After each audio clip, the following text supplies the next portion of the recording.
వినుడు వినుడు శ్రోతలారా, మహాభారత కథలు మన మనుగడ కోసం అందించిన కథలు. శూరులు ధీరులు వీరుల చరితలు, మన కృష్ణయ్య బోధించిన బోధలు. ఎంత విన్నా తరగని చెరగని మరువలేని మన భారతం మహాభారతం. ఓం నమో భగవతే వాసుదేవాయ. మోహనవాణి తెలుగు పోడ్కాస్ట్ శ్రోతలకు నమస్కారం. మన మనుగడ కోసం మహాభారతంలో చెప్పిన కథలు అందించిన వారు శ్రీ ఉపాధ్యాయుల వెంకటేశ్వర్లు గారు. గణేశాయ నమః, శ్రీ సరస్వత్యై నమః, శ్రీ వేదవ్యాసాయ నమః. ఓం నమో భగవతే వాసుదేవాయ. నారాయణం నమస్కృత్య నరం చైవ నరోత్తమం దేవీం సరస్వతీం వ్యాసం తతో జయముదీరయేత్. నిరర్థక జన్మ, దాన జీవనముల వర్ణనము, సాత్వికాది దానముల లక్షణము, దాన యోగ్యుడు, బ్రాహ్మణ మహిమ. వైశంపాయనుడు జనమేజయునికి చెప్తున్నాడు. యుధిష్ఠిరుడు శ్రీకృష్ణ పరమాత్మని ప్రశ్నించాడు ధర్మ విషయమై. పురుషోత్తమ, ఎన్ని జన్మలు వ్యర్థం అనిపించుకుంటాయి? ఎన్ని రకాల దానాలు నిష్ఫలం అవుతాయి? ఏ మనుషుల జీవితాలు నిరర్థకం అనిపించుకుంటాయి? సాత్విక రాజస తామస దానాలు ఎలా ఉంటాయి? వాటి వల్ల ఎవరికి తృప్తి కలుగుతుంది? ఉత్తమ దానం యొక్క స్వరూపం ఏమిటి? దానివల్ల ఏ ఫలితం వస్తుంది? ఇవన్నీ దయచేసి చెప్పండి. నాకు ఈ విషయాలు తెలుసుకోవాలని ఉంది. శ్రీకృష్ణ భగవానుడు చెప్తున్నాడు. రాజా, న్యాయానుసారంగా నేను నీకు యథార్థం ఉత్తమం అయిన దానిని ఉపదేశిస్తున్నాను. శ్రద్ధగా విను. ఈ విషయం పరమ పవిత్రం, పాపాలన్నిటినీ నశింపచేసేది. 14 జన్మలు వ్యర్థంగా పరిగణించబడతాయి. 55 రకాల దానాలు నిష్ఫలమవుతాయి. 6 మనుషుల జీవితాలు నిరర్థకం అని చెప్తారు. ఇవన్నీ నేను క్రమంగా వివరించి చెప్తాను. ధర్మాన్ని నాశనం చేసేవారు, లోపులు, పాపులు, బలి వైశ్వదేవాలు చేయకుండా భుజించేవారు, పరస్త్రీగాములు, భోజన విషయంలో భేదం చూపేవారు, అసత్య భాషలు, బంధువర్గాన్ని కష్టపెట్టి ఒక్కడే తీపి బండారం తినేవాడు, తల్లిదండ్రులను, చదువు చెప్పిన గురువును, అత్తమామలను కొట్టేవారు, తిట్టేవారు, బ్రాహ్మణులై ఉండి కూడా సంధ్యావందనం చేయని వారు, అగ్నిహోత్రాన్ని విడిచివేసిన వారు, శ్రాద్ధ తర్పణాలకు దూరంగా ఉండేవారు, బ్రాహ్మణులై ఉండి శూద్రుని అన్నం తినేవారు, నా యందు శంకరుని యందు భక్తి లేనివారు, ఈ 14 రకాల మనుషులు అధములు. ఈ పాపుల జన్మమే వ్యర్థమనుకోవాలి.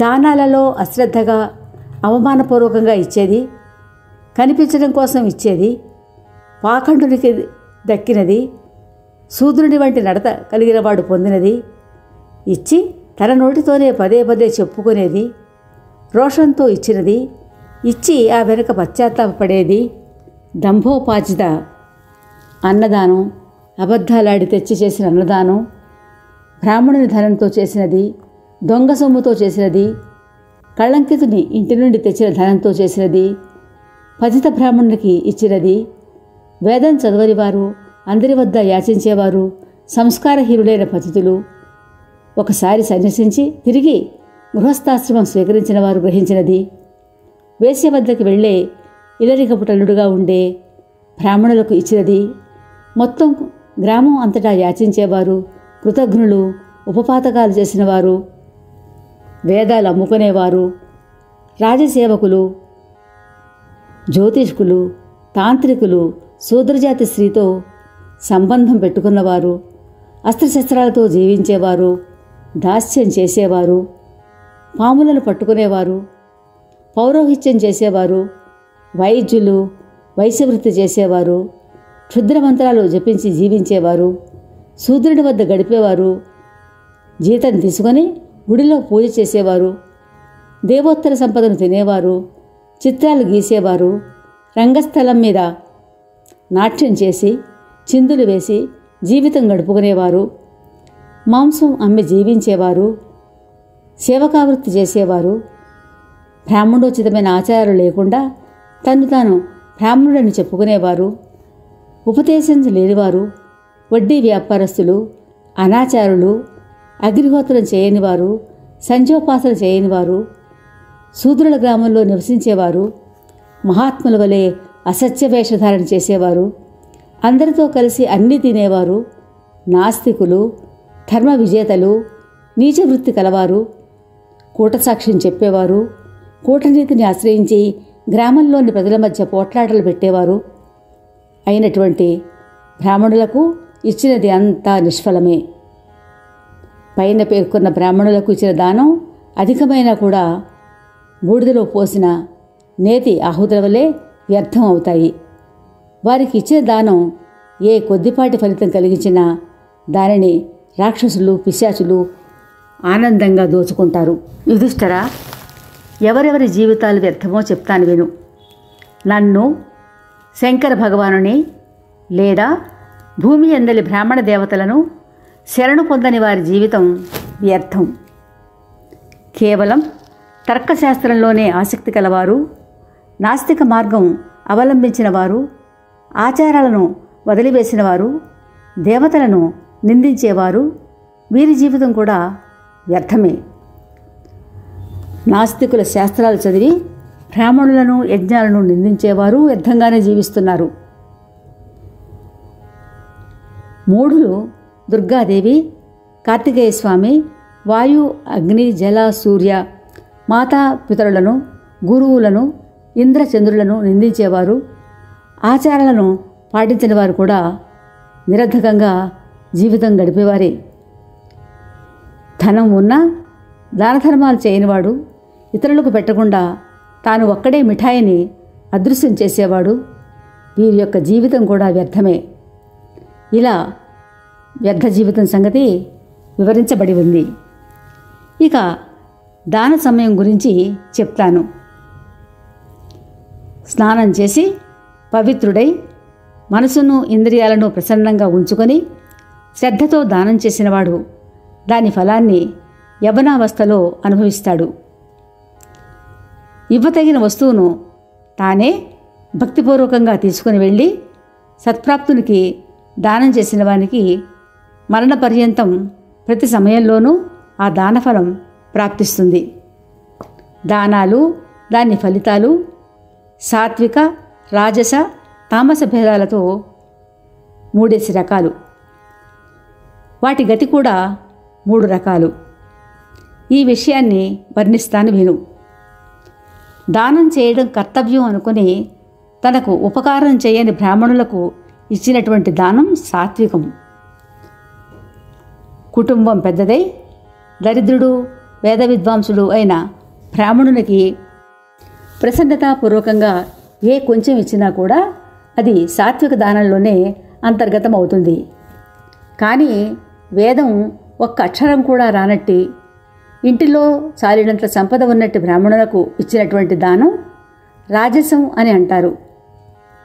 తన సంబంధికులకు, తప్పుడు పనులు చేసేవారికి ఇటువంటి ఇక ఏదో ఫలేచ్ఛతో చేసినట్టు అపాత్రులకు ఇచ్చిన దానం కూడా రాజసమే. బలి, వైశ్యదేవాలు చేయని, వేదజ్ఞానం లేని, చౌర్యం చేస్తూ ఉండే బ్రాహ్మణునికి ఇచ్చిన దానం తామసం. క్రోధంతో, తిరస్కారంతో, కష్టంతో, అవహేళనాపూర్వకంగా సేవకులకు ఇచ్చిన దానం కూడా తామసమే అంటారు. సాత్విక దానాన్ని దేవతలు, పితరులు, మునులు, అగ్ని గ్రహిస్తారు. దానితో వారు మిక్కిలి సంతోషిస్తారు. రాజస దానం దానవులకు, దైత్యులకు, గ్రహాలకు, యక్షులకు, రాక్షసులకు అనుభవంలోకి వస్తుంది. ఇక తామస దానం పాపులకు, మలిన కర్మలు చేసే ప్రేతాలకు, పిశాచాలకు దక్కుతుంది. సాత్విక దానానికి ఉత్తమ ఫలం, రాజస దానానికి మధ్యమ ఫలం, తామస దానానికి అధమ ఫలం ఉంటాయి. దానానికి ఉత్తమ పాత్రులైన అగ్నిహోత్ర బ్రాహ్మణులకు చేసిన దానం అక్షయమని చెప్తారు. కాబట్టి వేద పండితులై దరిద్రులైన వారిని పోషించడానికి నీవు స్వయంగా ఏర్పాటు చెయ్యి. సంపన్నులైన ద్విజులను రక్షిస్తూ ఉండు.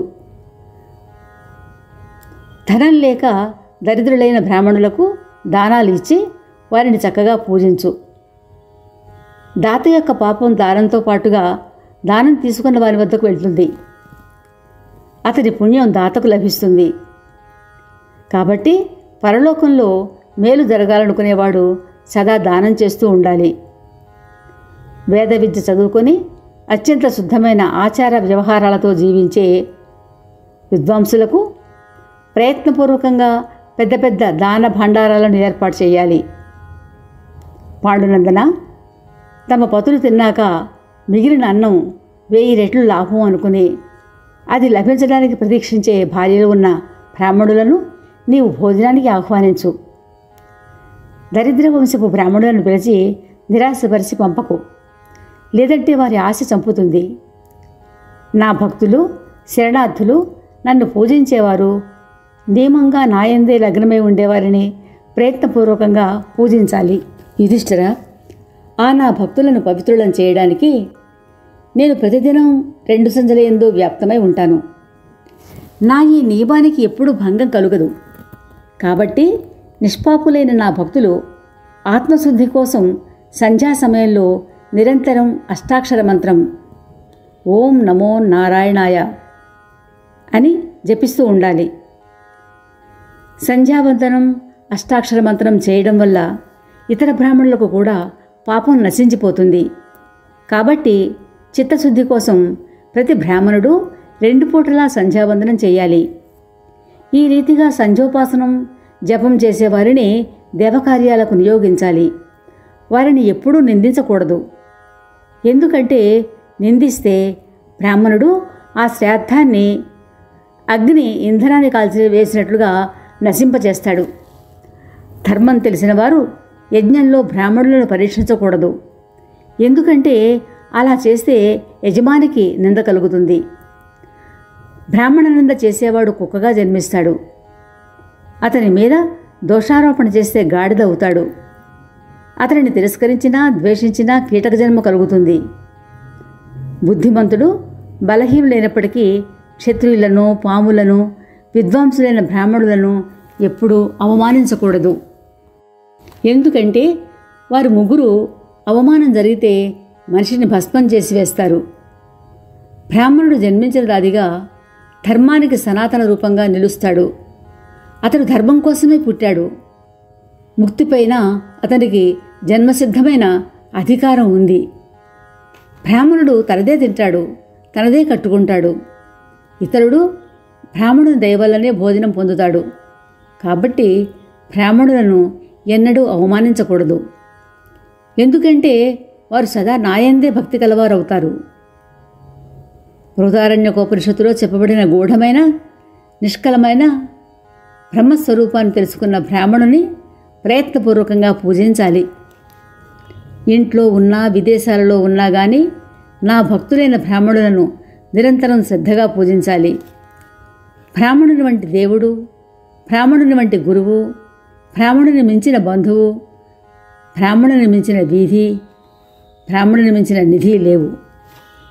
ఏ తీర్థం కానీ, పుణ్యం కానీ బ్రాహ్మణుని కంటే శ్రేష్టం కాదు. బ్రాహ్మణుని కంటే మించిన పవిత్రుడు, పావనుడు వేరెవరూ లేరు. బ్రాహ్మణుని కంటే శ్రేష్టమైన ధర్మం, బ్రాహ్మణుని కంటే ఉత్తమమైన గతి లేదు. పాపకర్మ కారణంగా నరకంలో పడుతున్న మనిషిని మంచి యోగ్యుడైన బ్రాహ్మణుడు ఒక్కడే ఉద్ధరించగలడు. బాల్యం నుండే అగ్నిహోత్ర కార్యం చేసేవాడు, శాంతుడు, శూద్రుని అన్నం త్యజించినవాడు, నా భక్తుడు, ఎల్లప్పుడూ నన్ను పూజిస్తూ ఉండేవాడు అయినా బ్రాహ్మణునికి ఇచ్చిన దానం అక్షయం అవుతుంది. నా భక్తుడైన బ్రాహ్మణునికి దానమిచ్చినా, పూజించినా, అతనికి తలవంచినా అతనిని సత్కరించినా, మాట్లాడినా, దర్శించినా ఆ మనిషి దివ్యలోకాలకు చేరుకుంటాడు. నా గుణాలను, లీలలు చదువుకుంటూ నాకు నమస్కరిస్తూ నన్ను ధ్యానిస్తూ ఉండేవారిని దర్శించినా, స్పృశించిన మనిషి అన్ని పాపాల నుంచి విముక్తుడవుతాడు. నాకు భక్తులు, ప్రాణాలు, నా యందు లగ్నం చేసినవాడు, విశుద్ధులైన తల్లిదండ్రులకు జన్మించినవారు, వేద పండితులు, జితేంద్రియులు, శూద్రాన్నాన్ని తప్పించుకున్నవారు దర్శన మాత్రం చేతనే పవిత్రులను చేస్తారు. అటువంటి వారి ఇంటికి స్వయంగా వెళ్ళి భక్తితో విశేషంగా దానం చెయ్యాలి. అది సాధారణ దానం కంటే 1,000,000 రెట్లు ఫలం ఇస్తుందని చెప్పారు. మెలకువగా ఉన్నా, నిద్రిస్తూ ఉన్నా, పరదేశంలో ఉన్నా లేదా ఇంటిలో ఉన్నా ఏ బ్రాహ్మణుని హృదయంలో అతని భక్తిభావం కారణంగా నేను ఎప్పుడూ దూరం కాకుండా ఉంటానో అతనిని పూజించినా, దర్శించినా, స్పృశించినా లేదా సంభాషించినంత మాత్రాన మనుషులను అతడు పవిత్రులను చేస్తాడు. ఈ రీతిగా అన్ని దశలలోనూ నా భక్తులకు ఇచ్చిన అన్ని రకాల దానాలు స్వర్గమార్గాన్ని ప్రదానం చేసేవిగా ఉంటాయి. వైశంపాయనుడు చెప్తున్నాడు, రాజా, యుధిష్ఠిరుడు శ్రీకృష్ణ భగవానుని బీజయోనుల సిద్ధి, గాయత్రి జపము, బ్రాహ్మణుల మహిమ గురించి అడిగాడు. శ్రీకృష్ణ భగవానుడు బీజయోనుల శుద్ధి, అశుద్ధి గురించి చెప్పి వీర్యాన్ని ఆత్మ అంటారు. అది అన్నిటికంటే శ్రేష్టమైన దైవం. కాబట్టి అన్ని రకాలుగా ప్రయత్నించి తన వీర్యాన్ని రక్షించుకోవాలి.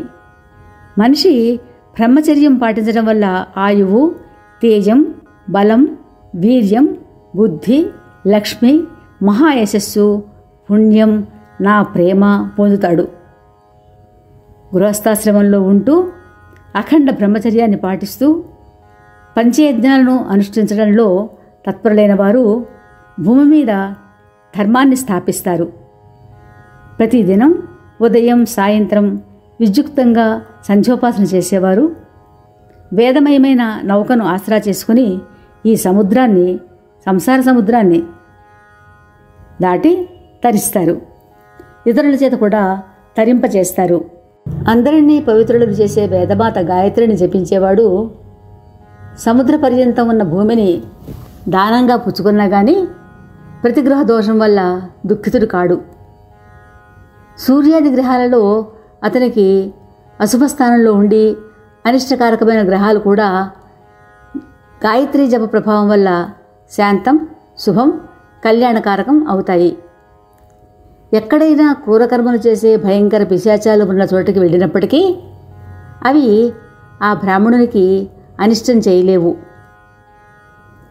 వైదిక వ్రతాలను ఆచరించేవారు భూమి మీద స్వాధ్యాయం, దానం, శౌచం, కోమలత్వం, సరళత్వం, ఈ సద్గుణాలు బ్రాహ్మణునికి వేదం కంటే కూడా మించినవి అంటాడు. భూర్భువః స్వవః అనే వ్యాహృతులతో గాయత్రి జపం చేసేవాడు వేదాలను స్వాధ్యాయం చేయడంలో నిమగ్నమైనవాడు, తన భార్యందే ప్రేమ కలవాడు, జితేంద్రియుడు, విద్వాంసుడు మాత్రమే భూమి మీద దేవత అవుతాడు. ప్రతిదినం సంధ్యోపాసన చేసే ఉత్తమ బ్రాహ్మణులు నిస్సందేహంగా బ్రహ్మలోకాన్ని పొందుతారు. కేవలం గాయత్రీ మంత్రం మాత్రమే తెలిసిన బ్రాహ్మణుడు కూడా నియమంగా ఉన్నట్లయితే అతడు ఉత్తముడవుతాడు. కానీ 4 వేదాలలో పండితులైనప్పటికీ అందరి అన్నం తినేవాడు ఉత్తముడు అనిపించుకోడు. పూర్వం దేవతలు, ఋషులు బ్రహ్మదేవుని ఎదుట గాయత్రీ మంత్రాన్ని 4 వేదాలలోనూ త్రాసులో ఉంచి తూచారు. అప్పుడు గాయత్రీ మంత్రం ఉన్న పళ్ళెమే 4 వేదాల కంటే కూడా బరువు అని రుజువైంది. వికసించిన పూలలోని సారభూతమైన మధువును భ్రమరం గ్రహించినట్లుగానే వేదాలు అన్నింటి యొక్క సారభూతంగా గాయత్రి గ్రహించబడింది. వికసించిన పూలలోని సారభూతమైనటువంటి మధువును భ్రమరం గ్రహించినట్లుగానే వేదాలన్నిటి యొక్క సారభూతంగా గాయత్రి గ్రహించబడింది. అందుకే గాయత్రి వేదాలన్నిటికీ ప్రాణమని చెప్పబడుతోంది. గాయత్రి లేని వేదాలు అన్నీ నిర్జీవాలే. నియమాల నుండి, సదాచారం నుండి భ్రష్టుడైన బ్రాహ్మణుడు 4 వేదాలలో పండితుడు అయినప్పటికీ అతడు నిందాపాత్రుడే. కానీ శీల సదాచార సంపన్నుడైన బ్రాహ్మణుడు కేవలం గాయత్రీ జపం చేస్తున్నా అతడు ఉత్తముడుగా పరిగణించబడతాడు. ప్రతిదినం 1000 గాయత్రి మంత్రజపం చేయటం ఉత్తమం. 100 మంత్రజపం మధ్యమం. 10 మంత్రజపం చేయడం కనిష్టం అంటారు.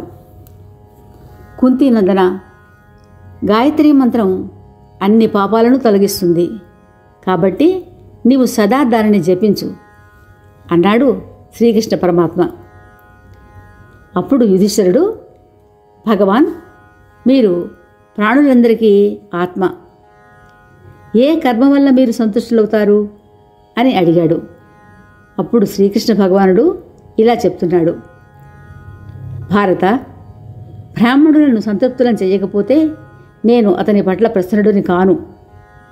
బ్రాహ్మణులను పూజించడం వల్ల సదా నా పూజ కూడా అవుతుంది అనడంలో సందేహం లేదు. బ్రాహ్మణులను కటువుగా మాట్లాడినట్లయితే ఆ కటువచనాలకు నేను గురి అవుతాను. బ్రాహ్మణులను పూజించిన వారికి పరమగతి నాయందే. ఎందుకంటే భూమి మీద బ్రాహ్మణుల రూపంలో నేనే నివసిస్తున్నాను. నాపై మనసు లగ్నం చేసి బ్రాహ్మణులను పూజించే బుద్ధిమంతుని నేను నా రూపంగానే భావిస్తాను.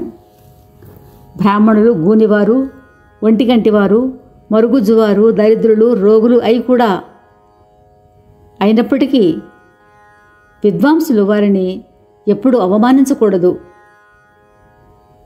వారు ఎటువంటి అంగవిహీనులైనప్పటికీ విద్వాంసులు వారిని ఎప్పుడూ అవమానించకూడదు. ఎందుకంటే వారందరూ నా స్వరూపులే. సముద్ర పర్యంతం ఉన్న ఈ భూమి మీద ఉండే బ్రాహ్మణోత్తములందరూ నా స్వరూపాలే. వారిని పూజించడం వల్ల నన్ను కూడా పూజించిన వారవుతారు. ఈ భూమిపైన నేను బ్రాహ్మణుల రూపంలో నివసిస్తున్నానని చాలామంది అజ్ఞానులకు తెలియదు. బ్రాహ్మణులను అవమానించేవారిని, వారి చేత సేవలు చేయించుకునే పాపాత్ములను మహాబలిష్ఠులైన యముని దూతలు ఇచ్ఛానుసారంగా నరుకుతారు. ఇలాగే అనేక బాధలు అనుభవించవలసి వస్తుంది. యమలోక బాధలు వర్ణనాతీతం. బ్రాహ్మణుల ప్రసాదం వల్లనే నాలో దాక్షిణ్యాది గుణాలు సిద్ధమై ఉన్నాయి. బ్రాహ్మణుల దయ వల్లనే నన్ను ఎవరూ ఓడించలేరు. ఈ విధంగా ధర్మరాజు అడిగిన ప్రశ్నలకు శ్రీకృష్ణ భగవానుడు వివరించాడు అని జనమేజయునకు వైశంపాయనుడు వివరించి చెప్పాడు. వచ్చే మంగళవారం ఇదే సమయానికి వీతవాహ్యునికి బ్రాహ్మణత్వం ప్రాప్తించుట మన మోహనవాణి ద్వారా విందాం. శ్రీకృష్ణ పరమాత్మ కృప సర్వదా అందరూ పొందాలని కోరుకుంటున్నాం. శ్రోతలకు ధన్యవాదములు. మోహనవాణి కార్యక్రమాలు వినండి, వినిపించండి, వింటూనే ఉండండి. అభిప్రాయాలు కామెంట్ బాక్స్ ద్వారా తెలియజేయండి. శ్రీరామరక్ష సర్వజగద్రక్ష. మోహనవాణి తెలుగు పాడ్కాస్ట్ వింటున్న శ్రోతలందరికీ హృదయపూర్వక ధన్యవాదాలు. వినండి, వినిపించండి, వింటూనే ఉండండి. మోహనవాణి తెలుగు పాడ్కాస్ట్ మీరు వింటున్నారు. మోహనవాణి మన మోహనవాణి కార్యక్రమాలు మీకు నచ్చినట్లయితే వెంటనే ఒక లైక్ చేయండి, అలాగే కామెంట్ చేయండి, ఎక్కువ మందికి షేర్ చేయండి. సబ్స్క్రైబ్ చేసుకోకపోతే వెంటనే మన ఛానల్కి ఇప్పుడే సబ్స్క్రైబ్ చేసుకోండి. ధన్యవాదాలు.